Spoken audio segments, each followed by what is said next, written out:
Hi. So I'm starting pretty late today. So I actually used the $400 car as a Lyft car, which is like Uber and stuff, where it's like a taxi service but from like a phone app. Why is the screen fucking up? And basically I did like 4 rides today, but then I went to the airport to drop somebody off because it's like a lot of money. And then from the airport I went all the way to like almost Connecticut, which is like 3 hours away almost. And then driving home it was like 2 hours of traffic. So it's like 3 p.m. now, and I only have like 3 hours before Rachel gets home, and we're going to Ocean City, Maryland for the weekend. So hopefully I can finish the flare.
So I just have to trim the flare on the big portion. It's like 6.5 inches. I think it's because I over measured the paper just in case. But I'm just going to go ahead and trim it all around, mainly on the top portion first.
that's how it's gonna look.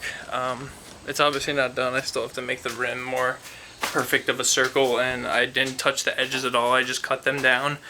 But hopefully you guys like it. I would love to continue, but like I said, I only had about 2-3 hours today, and then I'll be back Monday with a video because we're going to Ocean City, Maryland, because I usually don't work on the car on weekends because it's the only time Rachel has off work. So hopefully you really hyped about the progress. And about the GTR wheels, for you who are wondering, because you're obviously wondering, like, why the hell don't you just buy the real ones, which obviously is the common sense thing. Like I said, the race car wheels, it's magnesium, which is stronger than any wheel, but at the same time, it's so strong that if it hits like a pothole, and I cannot describe how bad the roads are around here. I mean, some of them are good, but a lot of the time you just can't go anywhere without avoiding a really bad patch of road where there's going to